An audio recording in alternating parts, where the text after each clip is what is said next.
नमस्कार, hashtag fact check with Sushant Sinha में आपका स्वागत है। आज हम आपके सामने फैक्ट्स के साथ गहन विश्लेषण करने जा रहे हैं बैंक्स के एनपीए यानी नॉन परफॉर्मिंग एसेट्स का। वो मुद्दा जिसको लेकर एक ही सवाल सबके मन में है कि ये पाप है किसका, बीजेपी का या कांग्रेस का। हम और आप लोन की एक किश्त ना चुकाएं तो बैंक जीना मुहाल कर देते हैं, लेकिन देश के बड़े बड़े बैंकों के सिर पर कई लाख करोड़ का जो बकाया है, बड़े बड़े बिजनेसमैन का जो ये बकाया है, वो किसकी अनदेखी की वजह से है। आज हम आपको यही समझाने वाले हैं। विश्लेषण पर जाएं उससे पहले आपको यह जरूर जानना चाहिए कि यूपीए और एनडीए की सरकारों के वक्त का बैंकों का एनपीए का आंकड़ा क्या कहता है। पहले आपको यूपीए 1 का हिसाब बताते हैं।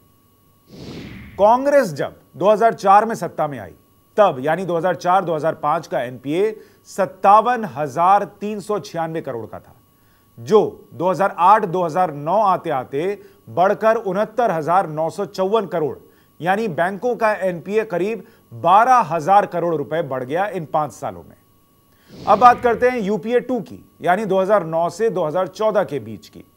2009-2010 में बैंकों का एनपीए बढ़कर 81,718 करोड़ हुआ।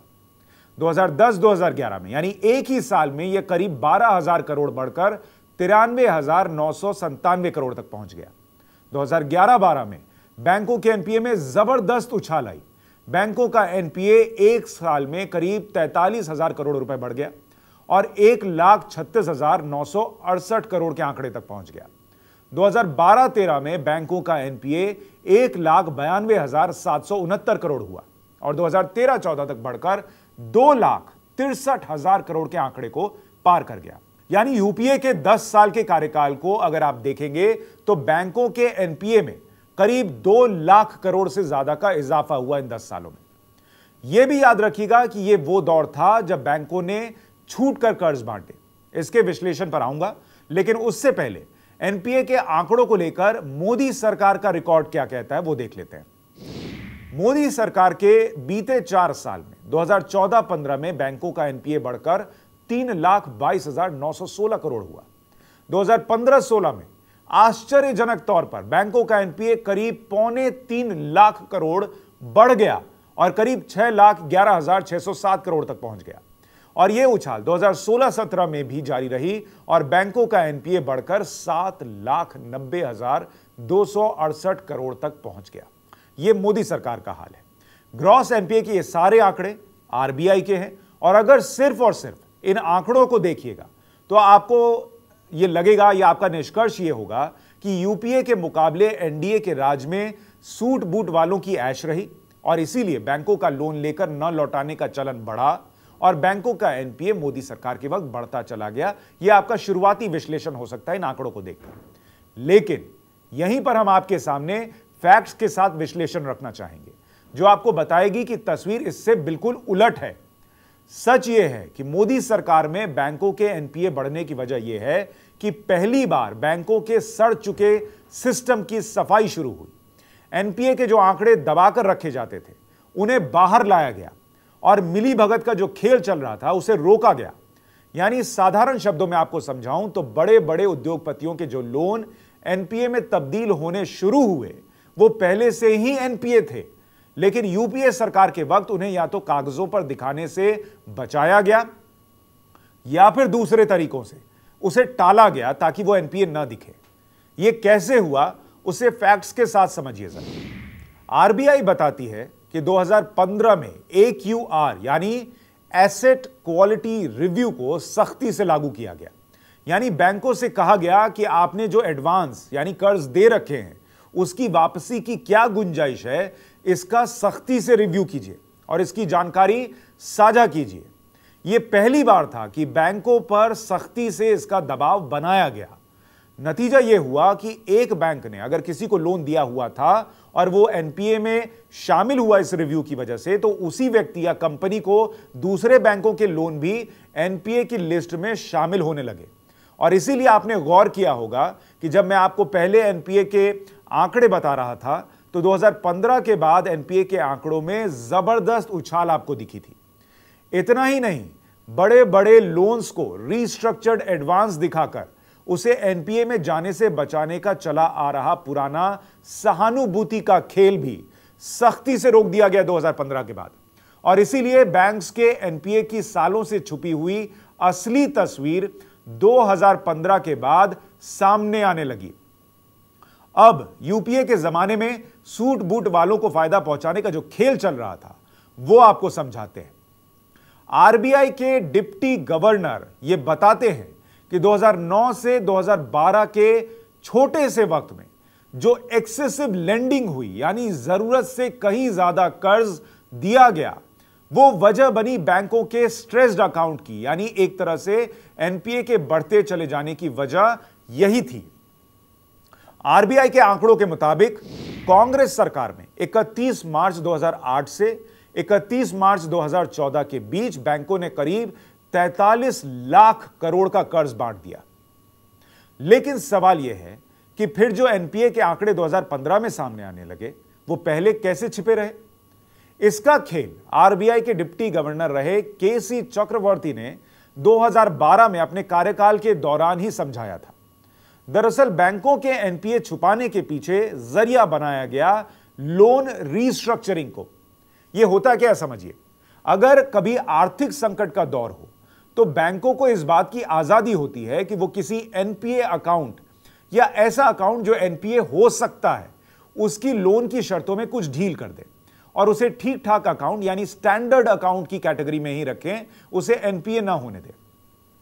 इससे लोन लेने वाले को भी फायदा होता है और बैंकों का एनपीए का आंकड़ा भी बढ़ने से बच जाता है।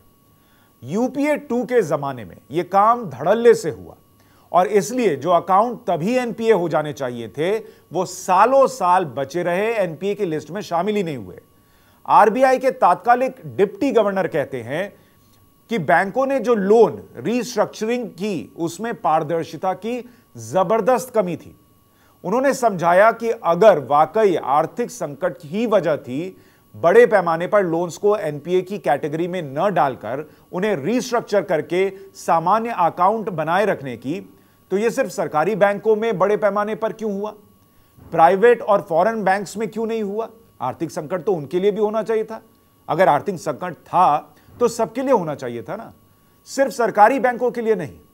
इतना ही नहीं, उन्होंने यह भी बताया कि अगर आर्थिक संकट वजह थी तो छोटे और मंझौले कर्जदारों पर ज्यादा संकट आया होना चाहिए था और उन्हें लोन रीस्ट्रक्चरिंग का ज्यादा फायदा मिलना चाहिए था। लेकिन हुआ इसका उल्टा। आंकड़ों के मुताबिक यूपीए के कार्यकाल में बैंकों ने बड़े बड़े कर्जदारों को फायदा पहुंचाया और यह सब अकाउंट्स को एनपीए दिखाने से बचाने के लिए हुआ। उनकी लाइन पढ़कर आपको बताता हूं कि उन्होंने कहा क्या डिप्टी गवर्नर साहब ने, तब के डिप्टी गवर्नर साहब ने।